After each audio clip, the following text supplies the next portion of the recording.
This is Gungrave, the action-packed third-person shooter published by Sega for the PlayStation 2.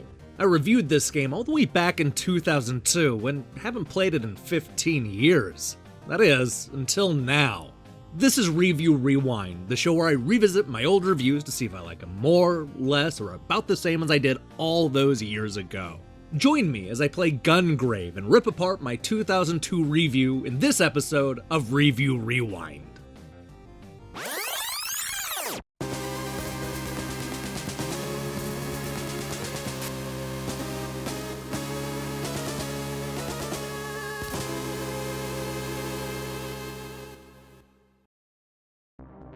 Gungrave was one of my earliest reviews, back when I was freelancing for UGO. I didn't know anything about the character or story, but I loved Sega and was ready for an arcade-style action game. Perhaps that's why I gave the game a B- back in 2002, and spent a lot of the time defending its shortcomings.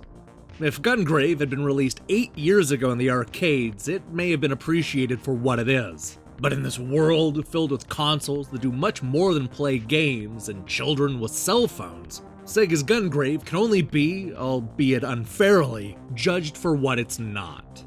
Looking back on it now, I was wrong. Sure, the shallow gameplay and the straightforward action would have lent itself better to an arcade game in 1994, but it's the kinda straightforward and shallow that would have been quickly forgotten about in a week or two. I was far too generous in my review, perhaps because I wanted to cling to an era where mashing buttons was still a viable strategy for taking down bad guys. I went into this revisit remembering only 3 things. It stars a heavily armed dead guy who carries a casket around with him, it has an incredible anime story, and it's only a couple of hours long. What I didn't remember is how poorly the game controls. Here's how I described the action in my original review.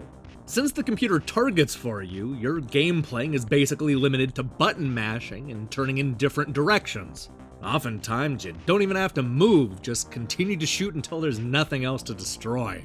All this is true, but I forgot to mention that the camera controls and character movement are both mapped to the same analog stick. I don't know, I guess I expected it to play more like a modern third-person shooter where you use the 2 analog sticks in concert to have complete control over the situation. But that's not Gungrave, and I found the gameplay to be the most frustrating part of the entire experience.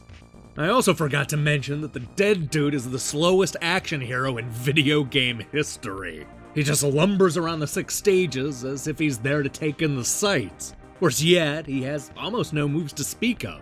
He can run and leap out of the way of missiles and enemies, and that's pretty much it. I summed it up in my review by saying that he tends to be a little slow and could use a few more defensive moves.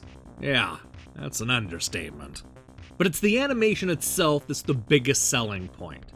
Easily demonstrating the best use of anime in video games, Gungrave is tightly sewn together by a series of extremely well-produced cutscenes. Each reveals the somewhat murky and generally indecipherable story of Gungrave, which involves a man who is apparently back to take on something called the Syndicate, all on behalf of a mysterious girl. I can see why I was so impressed with the graphics back in 2002. Even though it looks a little rough by today's standards, the style remains intact. I like how destructible the environments are and how everything is constantly blowing up. It's also nice that all 6 stages look completely different and even offer new enemies. Between the anime cinemas and the incredible bosses, there's a lot of world building here that is squandered by a dumb and simplistic action game. Thankfully, a lot of those ideas were picked up and improved on in the 26-episode anime series. Now, there's a point in my original review where I admitted that it almost pains me because I want to like it so much based on my love of the production value.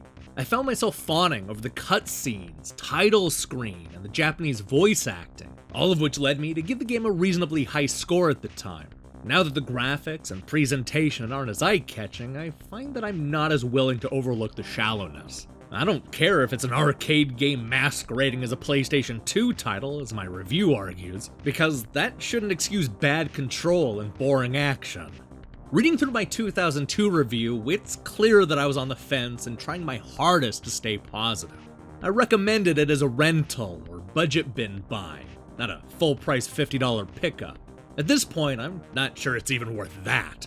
The game is too short, the gameplay's a mess, and the story just isn't interesting enough to bother. you're really just better off skipping to the anime or upcoming VR experience. The me of 16 years ago was far too kind to Gungrave. Hey, thanks for watching this episode of Review Rewind. Here's the question of the day. What's your favorite anime, TV show, or movie based on a video game? I'm a little afraid of what you're gonna say, but I still want you to let me know in the comments below. In case you missed our debut episode last week, we'll be running new episodes of Review Rewind every Friday.